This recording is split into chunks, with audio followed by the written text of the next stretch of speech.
본문은 그때에라고 하면서 시작을 합니다. 그때에. 성경에 특히 신약에서 그때에라고 하는 표현이 많이 나옵니다. 하나님이 특별히 정하신 시기입니다. 그 상황에 맞춰서 상황에 따라 하나님 그 상황을 정하여 일을 하시죠. 1절 그때에. 자, 그때는 그 앞에 2장 마지막 부분. 즉 예수님 가족이 이제 나사렛이라는 동네에 가서 산 이후로 이제 예수님이 약 30세가 되신 때, 이제 예수님의 3년 동안의 본격적인 사역을 시작하려는 때, 그때입니다. 세례 요한은 그때에 유대 광야에서 전파합니다. 유대 광야는 말 그대로 황량한 곳입니다. 작년에 제 성지순례 다녀왔을 때 그 유대 광야를 가보았는데 정말로 거칠고 삭막한 땅입니다. 이 광야는 성경적으로 매우 의미 있는 곳입니다. 이스라엘 백성들이 애굽의 옛 삶을 버리고 하나님의 백성으로 새로운 삶을 살도록 변화, 훈련을 받은 곳입니다. 세례 요한은 그 광야에서 새로 시작해야 한다고 외치는 겁니다. 성도 여러분, 혹시 지금 거칠고 삭막한 상황에 처해 계신가요? 거기서부터 새로 시작하는 겁니다. 앞뒤 좌우가 다 막힌 것 같을 때 하늘에서 들려오는 소리를 듣고 새로 시작하는 것입니다. 이 새벽에 하나님의 음성을 말씀 가운데 들으시길, 그리하여 새로 시작하는, 또 새로 시작하는 그 하루 되길 주님의 이름으로 축원합니다. 자, 광야 같은 인생에서 들리는 첫 음성은 회개하라입니다. 2절이죠. 자, 세례 요한뿐만 아니라 예수님도 사역을 시작하시면서 첫 일성이 회개하라입니다. 그런데 세례 요한도 또 예수님도 회개하라고 할 때 그것이 무엇을 의미하는지 아무런 설명 없이 그냥 회개하라 하십니다. 그건 당시 청중인 유대인들은 그 말의 의미를 이미 잘 알고 있다라는 것입니다. 유대인에게 회개란 하나님과의 관계 중심적인 의미를 지니고 있습니다.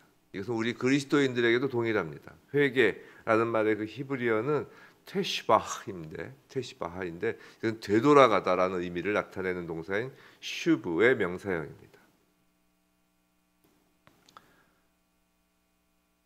그 헬라어로는 이게 표적에 맞추다라는 뜻인데, 이 히브리어로는 되돌아가다.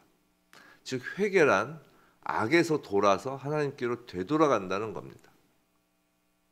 성도 여러분, 회개는 하나님의 용서와 은혜가 필수적인 요소입니다. 하나님의 용서와 은혜는 진정으로 회개하는 자에게는 결코 거절당하지 않는 것입니다. 구원은 예수 그리스도를 주님으로 영접함으로 예수 그리스도의 십자가 보혈에 의해 단번에 이루어진 것이지만, 회개는 삶 그 자체입니다. 우리가 이 땅에 발을 딛고 사는 동안에는 계속하여 하나님을 향하지 않고 있는 삶의 모든 부분, 삶의 모든 순간을 샅샅이 매우 구체적으로 하나님 방향으로 되돌려야 하는 것입니다. 그런 면에서 새벽 예배는 매우 유익합니다. 왜냐하면 하루의 시작, 그것도 새벽 첫 시간을 예배, 찬양, 또 기도로 하나님께 우리의 마음을 드리고 삶의 기준점을 하나님 방향으로 맞춰놓고 하루를 시작하고, 그렇기 때문에 그렇지 않을 때보다 그날 하루를 그리스도인답게 살기가 더욱 수월해지기 때문입니다. 더욱이 이 새벽에 성령님의 충만한 임재는 우리의 하루를 성령의 권능, 능력으로 채워주십니다. 우리 새벽 예배의 자리가 그날 하루의 시작을 하나님 방향으로 맞춰놓고 시작하며 그날 하루의 삶 전체를 하나님 앞에서 코람데오의 신앙으로서 정말 산 제물로 드리는 디딤돌 되길 주님의 이름으로 축원합니다. 자, 천국이 가까이 왔다고 합니다. 천국은 마태복음에서 이제 하나님 나라를 지칭하는 단어이죠. 하나님의 이름을 함부로 입에 올리지 못한 유대인들을 대상으로 기록한 복음서이기 때문에 하늘이라고 칭하는 것입니다. 하나님 이렇게 못하니까. 세례 요한이 말하는 천국, 하나님 나라, 하나님의 통치는 이제 메시아가 이 땅에 오셔서 본격적으로 하나님의 통치를 이루어 가실 때가 임박했다라고 하는 것입니다. 세례 요한은 광야에서 회개하라, 천국이 가까이 왔다고 외치며 예수님의 오실 길 앞에서 나팔을 불며 그분의 길을 예비합니다. 그리고 세례를 사람들에게 주는데 바리새인들과 사두개인들이 나타납니다. 그러자 세례 요한은 이제 짧은 설교를 합니다. 그것이 7절부터 본문 마지막 12절까지입니다. 세례 요한의 설교죠. 자, 유대인들은 구원의 조건이 아브라함의 후손이라는 그 혈통에 있다고 생각하였습니다. 그래서 그들은 아브라함의 후손이 된 것을 크나큰 영광으로 생각할 뿐 아니라 아브라함은 그 후손들의 의의 근거가 된다고 생각한 것입니다. 그러나 하나님이 돌들로도 아브라함의 자손이 되게 하신다고 하였습니다. 그래서 돌들이란 혈통적으로 전혀 아브라함과 관련이 없는 자들, 이방인들, 즉 저와 여러분을 의미합니다. 이방인들도 아브라함의 자손이 되게 하신다는 것입니다. 즉 구원은 단순한 아브라함의 혈통적인 것이 아니라 아브라함의 하나님에 대한 믿음의 영적 후손에 대한 것이라는 것입니다. 근데 우리가 간혹 오해하는 경우가 있는데 마치 예수님이 이스라엘 백성을 놔두고 이방인의 구원을 더 중요시하였다고 오해하는 것입니다. 근데 그런 오해가 이스라엘 유대인에 대한 반감을 부추기기도 한 서구의 유대인 탄압 역사를 낳았습니다. 근데 그런 것이 아닙니다. 본문에서 돌들이라는 히브리어와 자손이라는 히브리어는 동음이의어입니다. 즉 같은 발음이에요. 히브리어로. 세례 요한이 이 돌들이라고 한 이유가 있다는 것이죠. 상징하고자 하는 것이 있다는 겁니다. 지금 현장의 바리새인 서기관 같은 돌같이 굳은 마음을 가진 유대인들도 궁극적으로 하나님이 진정한 아브라함의 영적 자손으로 만드실 것이라는 것입니다. 지금 이 순간에도 이스라엘 현지에서 예수님을 믿는 메시아닉 주라고 칭하여진 교회에서 아브라함의 영적 후손이자 그들은 또한 혈통적 후손이죠. 혈통적 후손들이 예수님 이름으로 예배를 드립니다. 인간이 아무리 오해를 하고 편을 가르고 해도 하나님의 역사하심은 이스라엘 땅에도 도도히 흐르고 있습니다. 유대인들과 이방인들이 그리스도 안에서 함께 예배를 드릴 때, 함께 찬양을 올려드릴 때 하나님께서는 너무도 기뻐하십니다. 우리가 생각이 날 때마다 그 유대인들을 위하여 아직 마음이 돌들같이 굳어져 있는 그 혈통적 아브라함의 후손들을 위해 기도하였으면 합니다. 왜냐하면 그 기도를 하나님께서 기뻐하시기 때문입니다. 그리고 세례 요한은 이제 자신은 물로 세례를 베풀지만 자신의 뒤에 오시는 분은 성령과 불로 세례를 베푸신다고 합니다. 그럼 과연 성령과 불로 세례를 베푸는 것이 무엇일까요? 이제 세례 요한은 유대인이죠. 그리고 마태복음은 유대인을 원독자로 하여 기록된 복음서입니다. 자, 성령과 불을 유대인의 관점에서 보면 그 진리를 알 수 있습니다. 먼저 영이란 말은 히브리어로 루아흐인데 이건 헬라어 푸뉴마와 같은 말로 숨, breath라는 의미가 있습니다. 생명이라는 겁니다. 예수님의 성령 세례는 생명을 불어넣어 주시는 겁니다.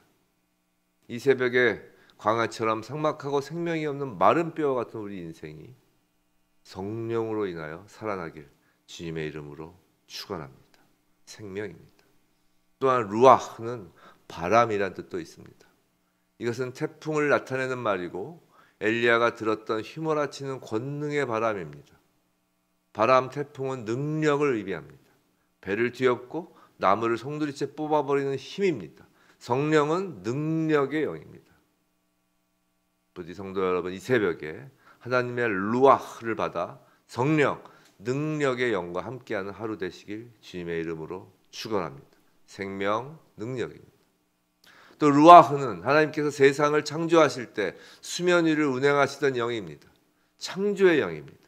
혼돈과 공허, 흑암을 조화와 체험으로 창조하신 창조의 영입니다. 하루를 이렇게 예배로 시작할 때 오늘이라는 하루가 도저히 해결될 수 없었던 혼돈, 공허, 흑암의 문제가 풀리고 채워지며 질서를 찾게 되는 역사함이 있는 것입니다. 성령님이 그렇게 하루를 이끌어 가십니다.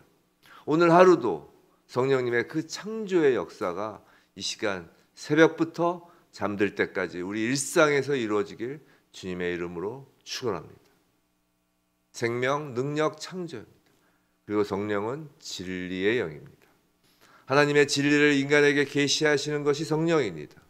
진리는 무엇인가요? 바로 곧 예수 그리스도가 진리 그 자체입니다. 우리가 성령을 받으면 예수 곧 진리를 알게 되고 불확실하고 불투명하였던 모든 것들이 마치 눈을 덮고 있던 비늘이 벗겨지듯이 그리스도 진리 안에서 확실하고 투명해지는 것입니다. 진짜 지혜로운 사람은 좋은 대학을 나오고 IQ가 높은 사람이 아니라 예수를 믿는 자, 말씀대로 살려고 애쓰는 자입니다. 오늘 하루도 참 진리이신 예수로 인하여 지혜로운 삶을 누리길 주님의 이름으로 축원합니다. 오늘 하루가 생명과 능력과 창조의 그 질서와 하나님의 진리 지혜 가운데 살기를 주님의 이름으로 축원합니다. 그럼 불로 세례를 준다는 것이 무언가요? 먼저 불은 조명, 밝히는 것을 의미합니다. 어두움에 빛을 던지고 항해자를 항구로 인도합니다. 주님은 우리의 어두운 부분에 찾아오셔서 밝혀주시고 우리의 인생을 안전하게 인도하십니다. 오늘 하루도 그리스도가 밝히시는 불빛을 따르는 그분의 인도하심을 따르는 하루 되길 주님의 이름으로 축원합니다. 그리고 불은 온유함, 따뜻함이 있습니다. 그리스도인은요, 추운 방을 따뜻하게 하는 불과 같은 존재입니다. 왜냐하면 예수께서 인간 생활에 들어오시면 하나님과 이웃을 향한 사랑의 온기로 사람들의 마음을 태우시기 때문입니다. 기독교는 언제나 불타는 마음, 누군가를 향한 긍휼한 마음의 신앙입니다. 저와 여러분에게 오늘 하루가 누군가에게 그리스도의 따뜻함, 긍휼함을 전하는 그런 하루이길 주님의 이름으로 축원합니다. 또한 불에는 정결의 개념이 있습니다. 그리고 정결에는 소멸의 의미가 포함되어 있습니다. 불꽃은 쇠를 녹이고 강하게 하며 순수하게 합니다. 그리스도가 사람의 마음에 오시면 나쁜 찌꺼기는 깨끗이 없어집니다. 오늘도 하나님과 동행하며 더러운 곳을 피하는 그런 하루 되길 주님의 이름으로 축원합니다. 말씀을 맺겠습니다. 성도 여러분, 혹시 지금 광야 같은 처지에 있으신가요? 아니, 사실 우리는 이 땅에서 살아 있는 동안 광야같이 삭막하고 돌박 같은 길을 누구나 걷습니다. 이 땅은 광야의 길입니다. 그때 하나님의 음성을 들으시기 바랍니다. 하나님이 말씀하십니다. 하나님을 향해 돌아오라는 음성입니다. 언제든지 그 음성을 듣는 하루가 되길 원합니다. 오늘도 그 음성 듣고 이미 오신 성령님을 의지하여 하나님께 우리의 전 삶을 돌리시길 원합니다. 그리고 성령과 불 앞에 우리의 삶 전체를 드리시길 바랍니다. 오늘도 성령님이 주시는 생명 가운데 거합니다. 성령님의 권능에 힘입어 광야 같은 인생의 길이 열리고 담이 뚫립니다. 혼돈과 공허 흑암 같은 삶의 은혜가 넘칩니다. 불투명하던 인생이 해결 방법이 없는 것 같은 문제가 그리스도 안에 진리로 해결을 받습니다. 이 새벽에 비추인 불빛이 하루 종일 우리의 길을 안내하고 우리의 부족한 인격이 하나님의 따뜻한 사랑을 전하는 통로가 됩니다. 우리의 더러워진 옷을 보혈로 씻기시고 오늘 하루 저와 여러분에게 샬롬, 평강을 주실 것입니다. 부디 저와 여러분 모두 그리스도 안에서 그와 같은 복된 하루를 누리시길 주님의 이름으로 축원합니다.